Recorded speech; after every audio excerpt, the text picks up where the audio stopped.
Salut à tous et bienvenue sur l'OM au café, votre rendez-vous du matin, parce que j'allais dire du lundi matin, mais non, vous savez, on se retrouve tous les jours désormais de la semaine et ça fait plaisir de se retrouver après une victoire de l'Olympique de Marseille. Évidemment, c'était 4-1 à Brest et pour prolonger le plaisir, regardez, il est en plein soleil, ça fait plaisir. Je suis avec Dev Apadou de la chaîne L'équipe. Comment ça va, Dev?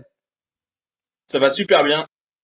Alors, c'est pas te rendre justice d'ailleurs que de dire Dev Apadou de la chaîne L'équipe, parce que Dev, c'est aussi un journaliste qui écrit super bien, que vous pouvez retrouver dans des articles sur France Football et sur L'équipe, et qui était, il y a quelques années de ça, à SoFoot aussi. C'est Sauf complet. foot, exact. Est-ce Ah qu'on ouais, peut ouais, on est raconter, bien là. est-ce qu'on peut raconter cette histoire avec Michel Platini ou pas, une bonne fois pour toutes? Non, non, non, non. Une autre fois peut-être. Bon, on n'a pas le droit, mais sachez qu'un journal a fait une très belle interview. C'est ça aussi le journalisme, une très belle interview de Michel Platini. Voilà, on en parlera peut-être un jour. Voilà, il n'y a pas de problème. Bon, allez, Euh, on peut la raconter en 10 secondes si tu veux. bon, c'est que tu t'étais fait passer, on t'avait envoyé pour être un journaliste suédois, et tu étais C'est ça, exactement. face à Michel Platini qui voulait pas donner d'interview à de médias français puisqu'il était dans la course pour la présidence de l'UEFA, et on t'a envoyé toi en tant que journaliste suédois, et face à Michel Platini parlant un français impeccable, et, euh, et Voilà. bien sûr Michel Platini Et n'y il a a vu fait que une du drôle de feu. tête en me voyant moi, le journaliste suédois. Si tu veux, pour lui, c'était pas gagné que je sois suédois. Et Bah, pour mes parents non oui, plus, a priori. et c'est passé. Et c'est passé. Eh ben écoute, tant mieux. Alors, tu as vu hier le match de l'OM. Qu'est-ce que tu as pensé un peu de cette victoire? Tiens, on va commencer par ça. Écoute, moi j'ai trouvé que c'était non seulement une belle victoire, mais une victoire rassurante parce que bah, les dernières semaines ont été compliquées sur le terrain comme en coulisses aussi, parce que bah voilà, il y avait l'espèce de malaise avec Milik, les non-dits, les déclarations de Payet il n'y a pas si longtemps sur les melons à dégonfler. Et puis les supporters qui demandent à rencontrer la direction, qui demandent même à rencontrer l'entraîneur. Là, pour le coup, je me demande exactement pourquoi, parce que c'est ce qu'on va expliquer à un entraîneur, on va pas lui expliquer la tactique. Mais bref, en tout cas, il y avait une espèce de l'ordre de quelque chose, tu sais, qui est de l'ordre de un peu de la remise en cause, alors que finalement, sur le terrain, les situations elles restaient quand même bonnes, quoi. Je veux dire, en début de saison, si on avait expliqué que l'OM à ce moment-là de la saison serait sur le podium, tout le monde évidemment aurait signé. Mais c'est vrai que la tendance, elle était un petit peu compliquée. Et je trouve que hier, le match, c'est une super réponse, quoi. C'est une super réponse. J'inclus même le match de balle dedans parce que c'est très très mal payé finalement. Et Mhm. je trouve que cette semaine est très rassurante. Alors que moi, franchement, je commençais à me dire, ils vont trouver un moyen. Alors que finalement, ils ont tout pour bien faire. Ils vont trouver un moyen de se compliquer l'existence jusqu'à la fin de la saison. Et finalement, la réponse, elle est belle. Et j'ai aimé ce que j'ai vu sur le terrain, vraiment, sans restriction. Alors, j'ai un œil bien sûr sur le chat, sur Twitch, et merci à vous d'être aussi nombreux. Il y a Nico Amskas qui lance un petit débat, tiens, parce qu'il nous dit, est-ce que c'était le meilleur match après la victoire à Monaco et celle à Lens? Et puis très vite, on lui dit aussi, Marino Théa qui lui dit, tu oublies peut-être aussi le match de Strasbourg. Tiens, c'est vrai, en termes on parle souvent de maîtrise qu'on oppose au spectacle. Toi, c'est quoi ce qui t'a le plus impressionné, parce qu'on peut parler aussi de la victoire 5-2 contre Angers. On prend toujours en compte un peu le niveau de l'adversaire. Est-ce que c'est plus les victoires à Monaco et Lens qui font office de maîtrise, ou celles, par exemple, contre Brest hier, où il y a un petit festival offensif? Écoute, je vais pas essayer de dissocier, mais on avait l'impression que jusque-là, c'était un petit peu fromage ou dessert, c'est-à-dire c'était souvent soit de la maîtrise où on gèle un peu comment dire, le ballon et la situation parce qu'on est supérieur, ou alors un truc un peu foutraque où ça part dans tous les sens. que je peux aimer d'ailleurs, hein, et tu peux Mhm. mettre le match de danger dedans, mais bon, et à la limite, ils étaient menés quand même 0-2 au bout de quelques minutes, et peut-être que moins une, ça peut faire 0-3 et tu reviens pas, enfin, ça, c'est compliqué. Et mais on avait l'impression qu'il fallait toujours choisir. Ce que j'ai aimé dans le match hier, c'est que j'ai vu des deux, c'est-à-dire une équipe qui est super bien vertébrée, qui est avec des joueurs qui jouent à leur poste, avec beaucoup de maîtrise, parce que finalement ils ont rien concédé si ce n'est le but en fin de match, et c'est toujours un petit peu rageant quand notamment quand t'es défenseur, gardien, etc. Mais pour moi, il est de l'ordre de l'anecdotique. Mais par contre, à côté de ça, j'ai vu de la capacité à créer. J'ai vu un super Aminari. Peut-être qu'on aura l'occasion d'en reparler. Lui, c'est pareil, c'est quelqu'un sur lequel je m'interrogeais beaucoup, notamment sur le plan mental, c'est-à-dire est-ce qu'il est vraiment impliqué, est-ce qu'il se sent encore concerné. Il a montré hier que oui. Et puis vous avez l'OM a un buteur, quoi. Ils ont un vrai, vrai, vrai buteur, et qu'à partir du moment où ce mec-là, on le trouve, à partir du moment où on le sert, à partir du moment où on construit un jeu pour le trouver, et ben c'est un type qui a quasiment pas d'équivalent dans le championnat de France dans ce rôle et à ce poste précis. Donc euh, donc voilà, non, non, j'ai aimé ce que j'ai vu. Ceci dit, j'avais aimé ce que j'avais vu contre Lens, contre Strasbourg aussi. Il me semble que c'était vraiment pas mal. Mais hier, je trouve que dans la dynamique, je reviens encore là-dessus. Pour moi, le foot, c'est toujours de l'histoire de dynamique, parce que si on fige les classements, finalement, il n'y avait pas de raison comment dire, de se prendre la tête. La semaine dernière, l'OM était encore bien classé. Il y avait même un petit peu d'avance sur les poursuivants. Mais c'est la tendance, c'est la dynamique, et c'est pas à vous que je vais l'expliquer. C'est ça qui était un petit peu inquiétant. C'est mince, c'est en train de moins bien tourner. Et si ça continue, ça va pas tourner du tout. Donc hier, j'ai aimé la réponse.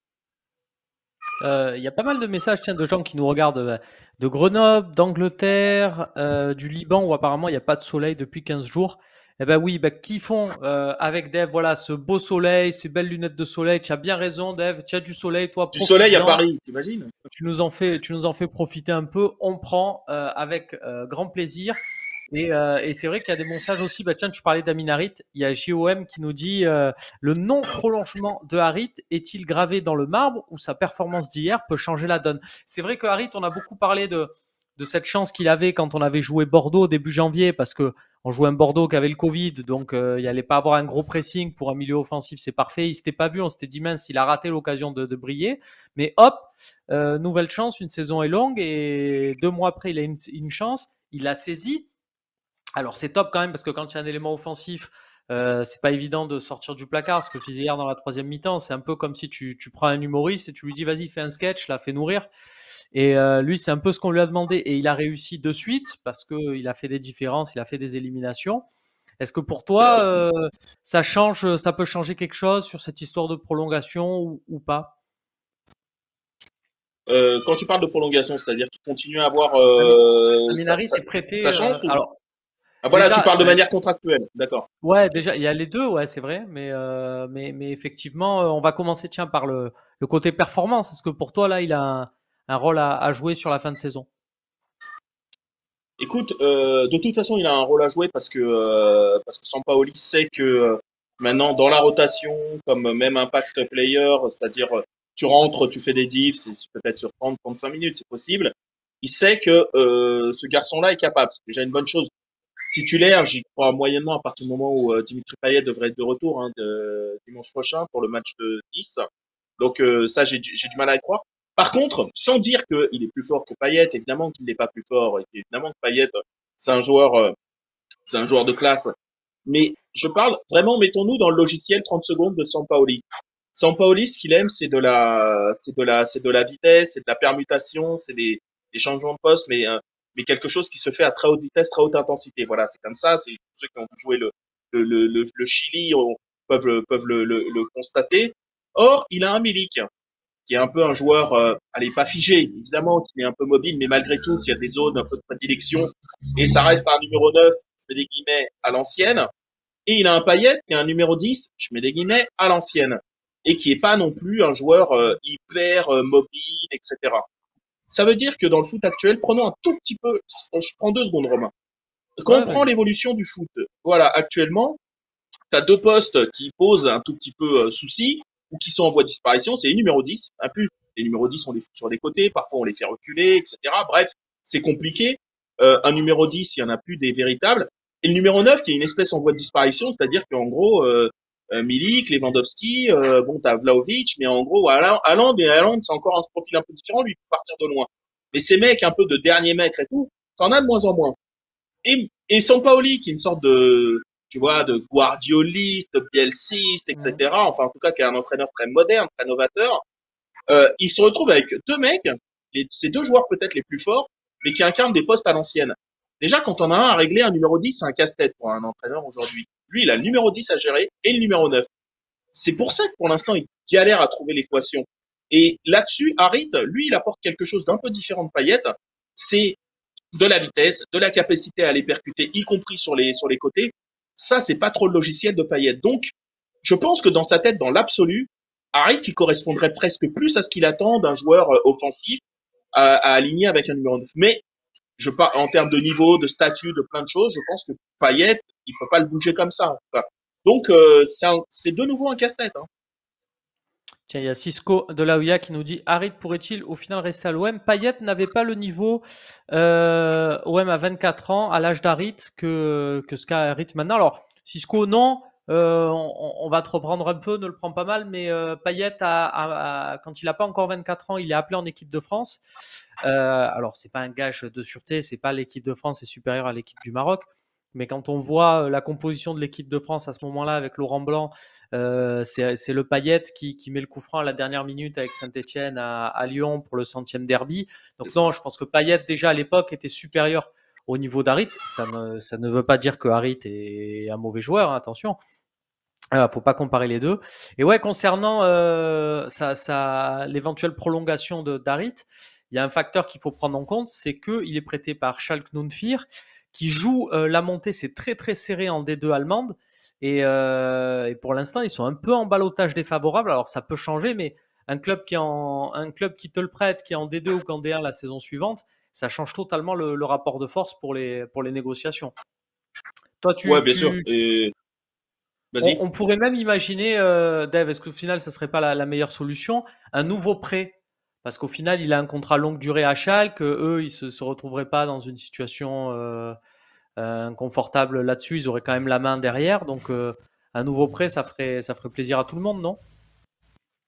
Bah, ça ferait plaisir à tout le monde, mais tu vois, ça c'est la question qu'on évoque là depuis hier soir et sa titularisation et sa bonne performance.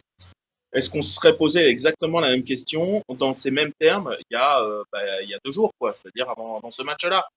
Pas tout à fait sûr quand même, parce que pour l'instant, Amin Harit, qui est un joueur que moi j'aime beaucoup, ça fait partie de ces joueurs, tu sais, qui sont animés avec le ballon, qui ont un rapport au ballon que j'aime beaucoup. Moi, quand je le voyais à Nantes, je trouvais que, alors évidemment, avec les imperfections de sa jeunesse de l'époque, mais moi, c'est ce type de joueur où il y a du talent brut, j'allais dire. Et j'aime beaucoup ça. La question, elle est que derrière, sa saison à Marseille, elle est pas folichonne. Il a finalement peu de temps de jeu. Les promesses qu'on avait aperçues au début de saison quand il est entré là, elles ont pas été confirmées. Finalement, je pense que même lui, il a fini par un tout petit peu certainement se décourager, peut-être perdre le fil s'il n'a pas été aligné plus que ça. Je parle pas d'être titulaire, mais d'être lancé avec plus de temps de jeu que ça. C'est peut-être aussi qu'il n'a pas envoyé les bons signaux. Il y a tout ça à checker et qu'une bonne performance peut pas suffire à rebattre toutes les cartes. Par contre, je pense il sait envoyer un bon signal à lui, c'est-à-dire quand il met les ingrédients comme hier soir, franchement, c'est un vrai bon et beau joueur. Et j'insiste sur le fait que c'est un beau joueur parce que à Marseille, je dis pas qu'on aime on aime beaucoup les joueurs qui se défoncent, etc. Il y a toujours ce côté-là, c'est-à-dire Oui, le allez-y culte à de fond tenue de sans maillot. restriction. Ouais, voilà, exactement. Bon, alors après, qu'il tarde un petit peu à la crème, mais par contre, on sait il y a besoin de sentir que les mecs se défoncent. Mais il y a aussi besoin de cette dimension spectacle. Ils aiment ça. Le public marseillais aime ça. Il va beaucoup plus adorer le Marseille de Bielsa, qui a fini quatrième, que celui de Bob, qui a fini deuxième en faisant chier tout le monde.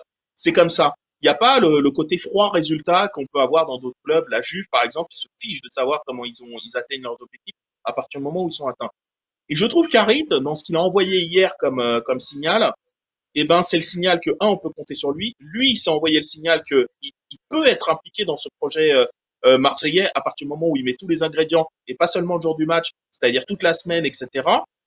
Et, euh, Et voilà, il va falloir voir, mais après, je peux pas non plus sur la foi d'un seul match qui était à Brest, Brest qui joue plus rien, je peux pas me dire ça rebat toutes les cartes. Par contre, je trouve que c'est super excitant pour les matchs qui sont à venir. Ouais. Tu fais bien et tu n'es pas le seul à dire ça. Il y a Polka aussi qui nous dit ne tombons pas dans la culture de l'instant après un match, à commencer à parler de prolongation. Vous avez raison. Et on nous lance, tiens, sur un autre petit jeu, petit débat. Maroun Kouri, tiens, je vois ça qui répond aussi. Parce que c'est vrai que le point faible finalement de cette équipe, le point négatif sur ce match hier, c'est la prestation des latéraux. Peut-être Lirola encore plus que Kolasinac. Et on nous dit, est-ce que vous préférez Kolasinac et Lirola ou Sarr et Sakai? Donc Sarr et Sakai, ça veut dire Sakai à gauche, quoi, hein, si je comprends bien. Ouais, c'est vrai qu'au niveau des latéraux, on y a perdu au change, tu penses, ou pas? Bah, Lirola, faut voir lequel en fait. C'est-à-dire que celui de cette saison, et particulièrement hier, franchement hier, j'ai eu de la peine pour lui. C'était compliqué. C'est compliqué quand il y a une équipe qui tourne, parce que tous les autres, c'était vraiment du très bon hier. Et lui, du coup, ça se voit beaucoup quoi quand il est en difficulté. Et c'est vraiment dommage parce que ce qu'on avait aperçu la saison dernière, c'était un joueur qui anime bien son couloir, qui a une belle qualité de pied. Moi, je trouve qu'il avait une belle qualité de centre. Alors, Mm.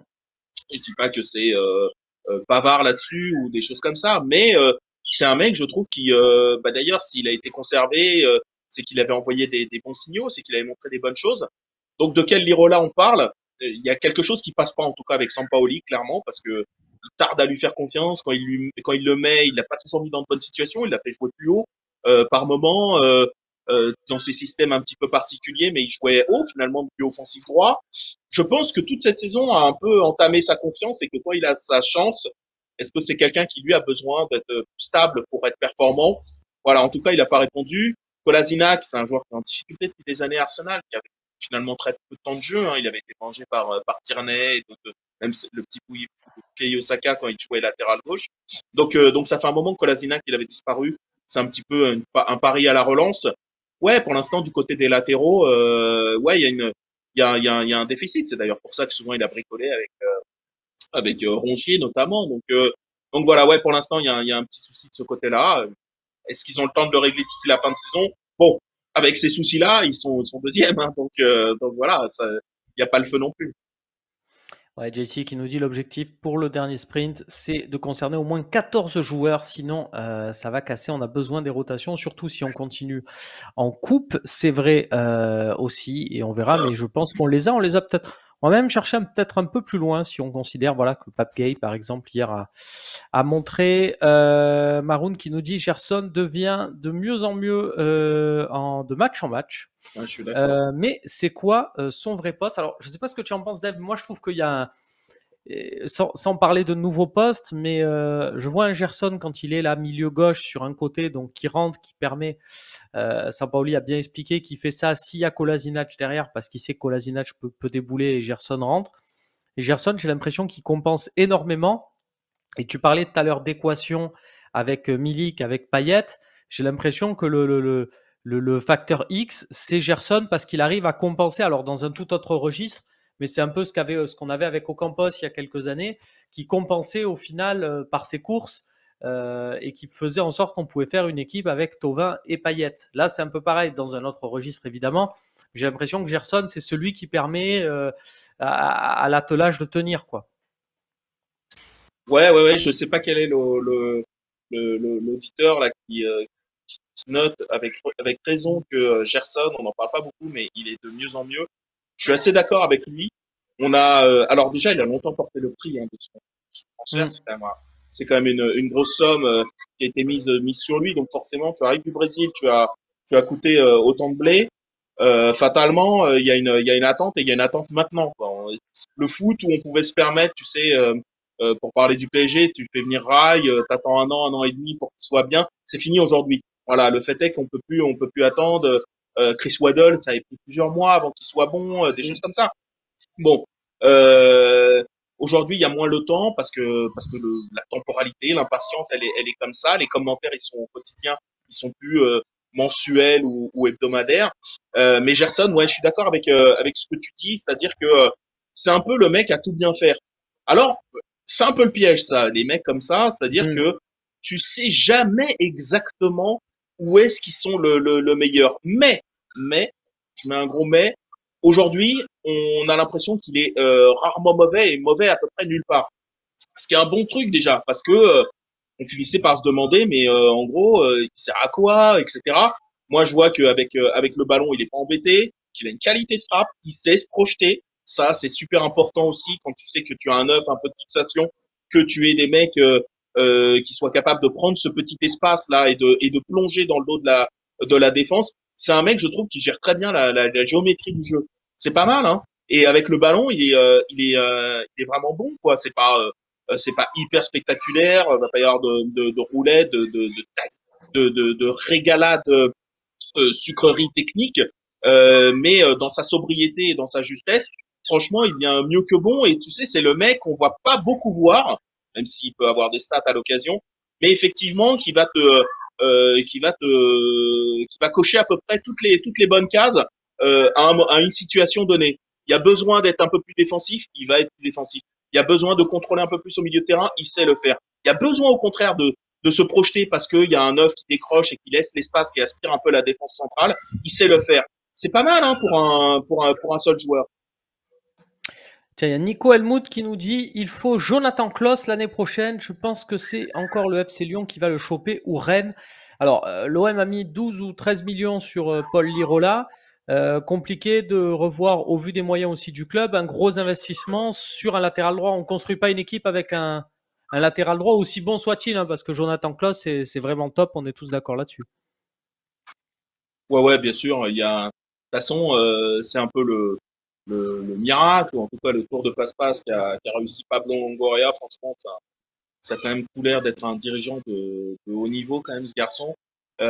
Finalement, avec une bourse très réduite, il a quand même mis beaucoup, beaucoup de son frais, de son œuf, et sans beaucoup se tromper, finalement.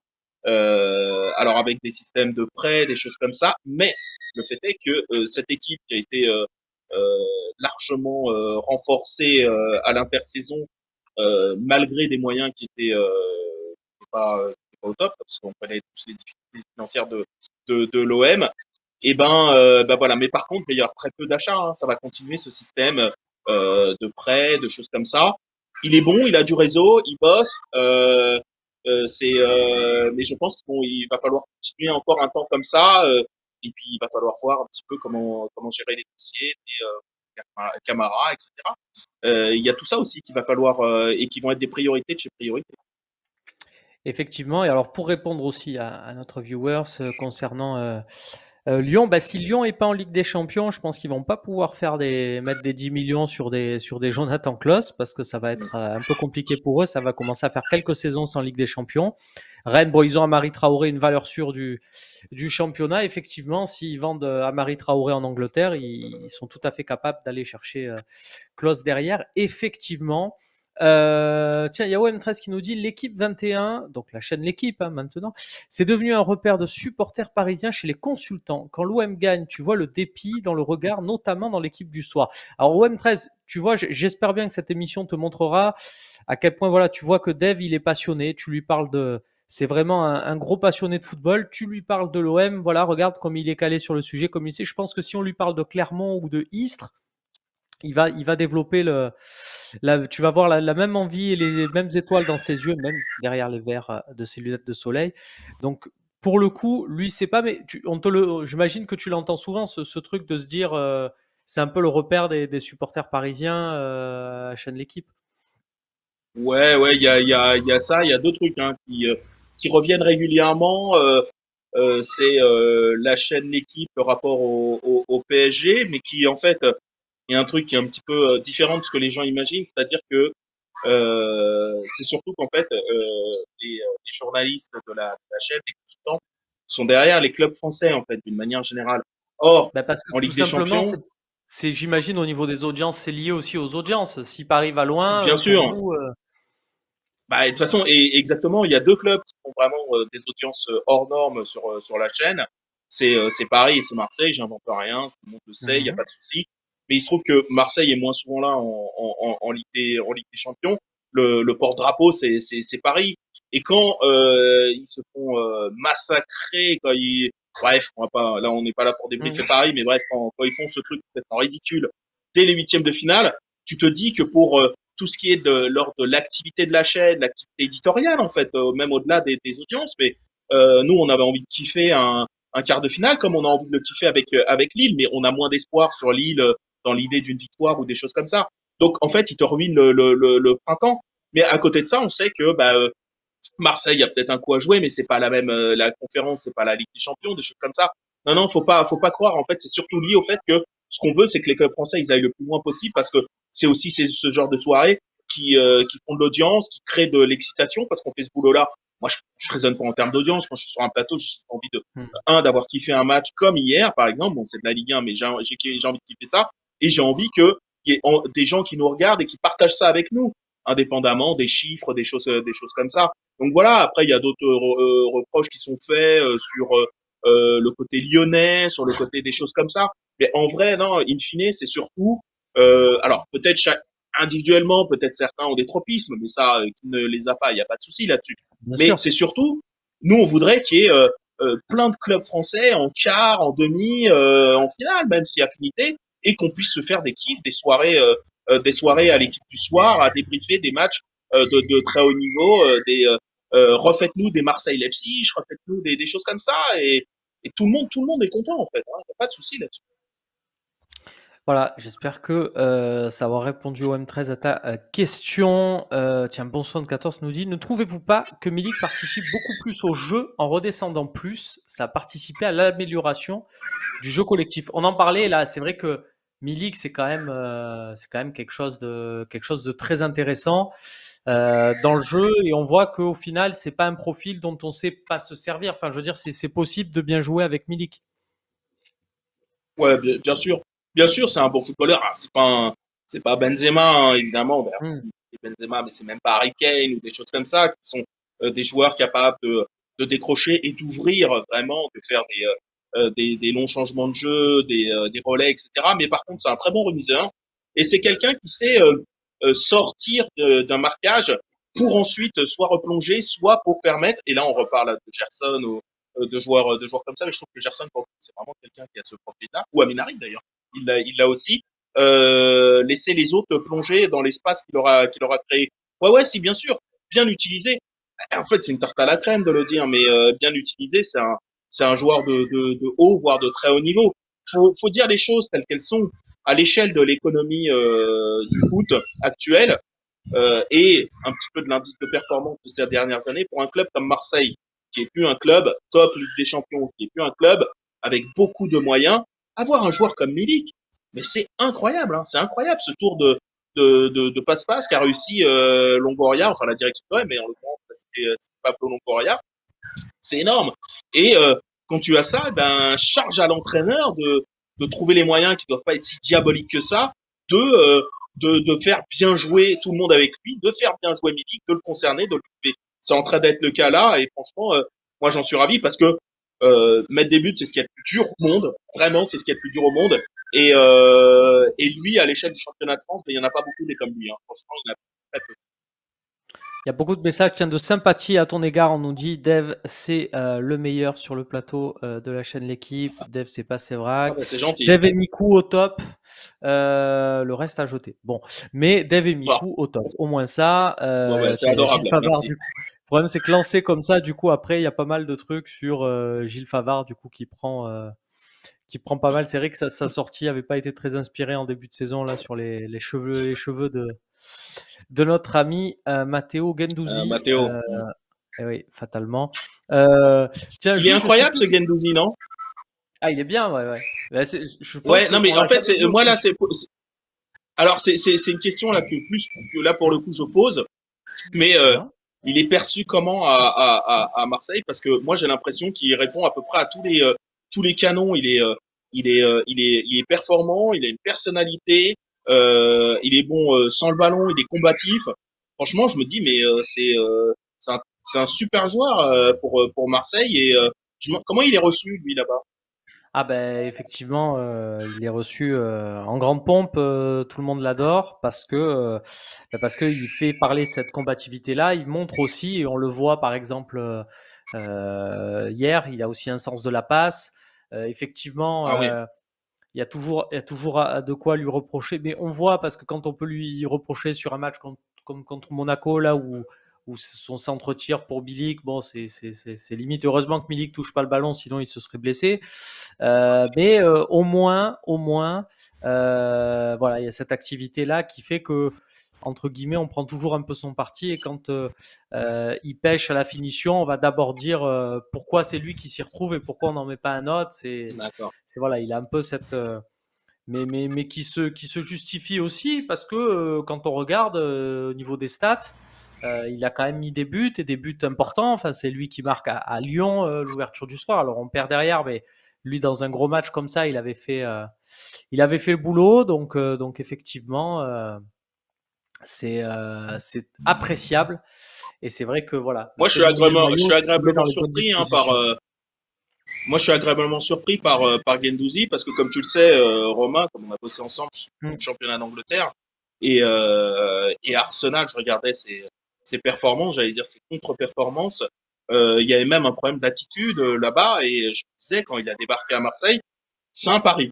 C'est un pari. Alors l'histoire elle peut être belle, mais l'histoire elle peut tourner au vinaigre quoi, parce que voilà, c'était un joueur sur lequel j'avais des questions sur la stabilité, comment dire, l'assise professionnelle, quoi. Ouais, c'est ça, d'être cadré, de pas partir en quenouille et tout. Et ce que je vois là depuis le début de la saison, ah, franchement, je me dis, ok, très bien. Ce que j'ai vu avant, c'est peut-être pas le bon Guendouzi. Ce que je vois là, c'est peut-être le joueur qu'on nous vend depuis le début. Et franchement, c'est une super pioche. Ah, il vous résout beaucoup de problèmes. Oui, non, c'est sûr. Et puis tu disais, on voyait en première ligue sur des matchs à Arsenal, là où c'était un peu compliqué, c'est aussi cette manière qu'il avait, par exemple, de s'adresser, et on le voyait beaucoup sur le terrain, et pas besoin d'être dans l'intimité du vestiaire, la manière de s'adresser des fois à certains coéquipiers, tu te disais, Ah, ça terrible. peut, ça peut créer des soucis. Au début à Marseille, il y en a deux ou trois qui ont eu un peu de mal avec son fonctionnement et qui font qu'ils sont pas allés naturellement vers lui, mais c'est assez vite rentré dans le rang, même si, parce que c'est ce que j'expliquais, on lui pardonne énormément parce qu'on sent que c'est viscéral chez lui, il fait pas exprès, il a besoin de s'exprimer comme ça et c'est un compétiteur, mais c'est une vraie attitude de capitaine aussi. Moi, j'ai assisté à des scènes de Matteo Guendouzi qui va prendre la tête d'un coéquipier après une défaite pour lui dire, je comprends pas comment tu as pu faire un match comme ça et compagnie. Alors, il y a deux écoles. Il y a des mecs qui vont te dire, tant l'autre, il a la tête au fond du seau, il sait qu'il a été mauvais. Est-ce qu'il a besoin d'un mec qui vient le faire chier à lui dire ça? Et en même temps, moi, je préférerais toujours ça à un mec qui va rester dans son coin, qui va rester sur son portable ou quoi que ce soit. On voit qu'il est vraiment concerné et il est voilà possédé par les objectifs collectifs. C'est surtout ça qui est intéressant, c'est que c'est les objectifs collectifs Ouais. qui le transcendent quoi. Je te rejoins Romain, et j'ajoute que c'est le genre de mec dont, alors qui, ok peut-être qui met pas toujours les formes, etc. Mais bon, ça va, on fait pas tout le sucre. Mais à côté de ça, comme il joint les actes à la parole, c'est-à-dire qu'il se plante jamais, il est quand même souvent performant malgré tout. Il y a quand même pas beaucoup de matchs où je me dis qu'il est complètement passé à travers. Ça a été lui le point noir de Marseille. Je me suis rarement dit ça pour pas dire jamais. In fine, tu sais, tu le sais aussi bien que moi, sinon mieux, dans un vestiaire, on respecte la performance, quoi. Et à partir du moment où ce mec-là est performant, il est impliqué, il est, quelles que soient les circonstances, il va être à 150%. Bah ouais, quand il s'adresse à quelqu'un, bah forcément, t'as pas envie de le renvoyer complètement dans ses 22 parce qu'à côté de ça, lui, il a fait le taf, quoi. Donc, à un moment, ça lui donne la légitimité et l'autorité pour s'adresser aux autres. Il y a du leadership. Après, avec les années, l'expérience, peut-être qu'il va apprendre à savoir comment on s'adresse aux gens. Je sais pas, peut-être que ça viendra aussi parce que ça, à ce moment-là, ça en fera un bon capitaine ou qu'il soit, quoi. Et tiens, pour finir, on nous parle aussi de Saliba et on nous dit quel dommage qu'il part parce que c'est une masterclass à chaque match. On est d'accord, Dave, on a l'habitude du mercato.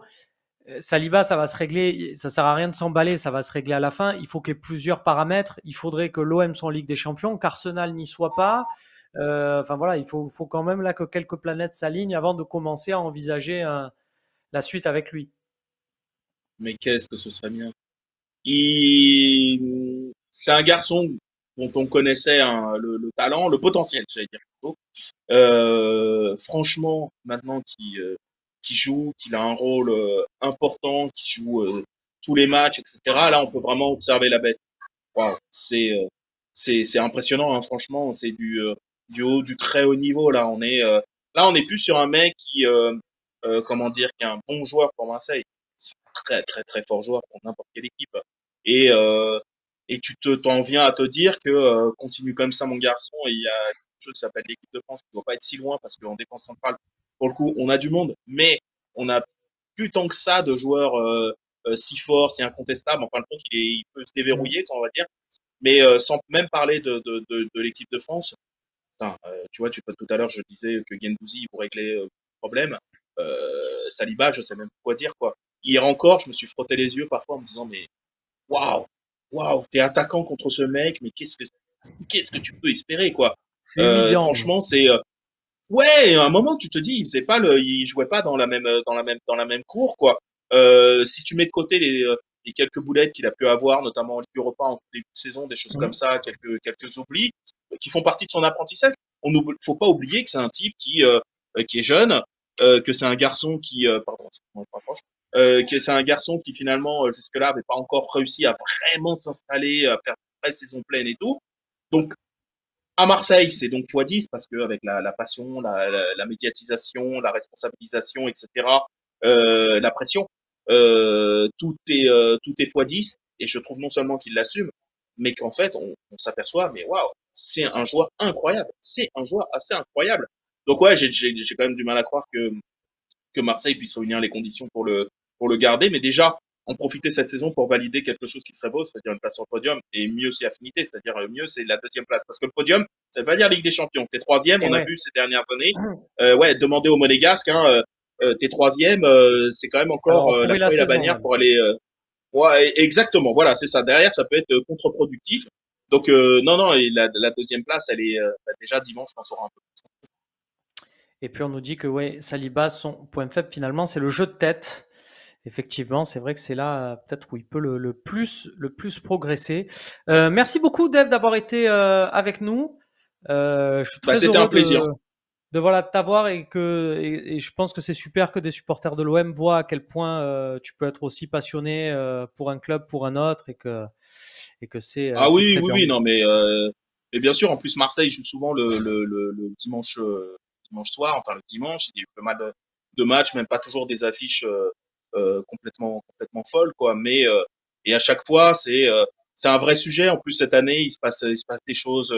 Sampaoli, je trouve que on n'aime pas, on discute pas, mais il crée quelque chose. Il crée quelque chose qui est que de là, on peut pas être indifférent. Euh, et euh, et je trouve que ça prend encore plus de valeur à Marseille, parce qu'il y a évidemment la passion, mais ça, on va dire que c'est quelque chose un peu un lieu commun, on va dire, c'est su.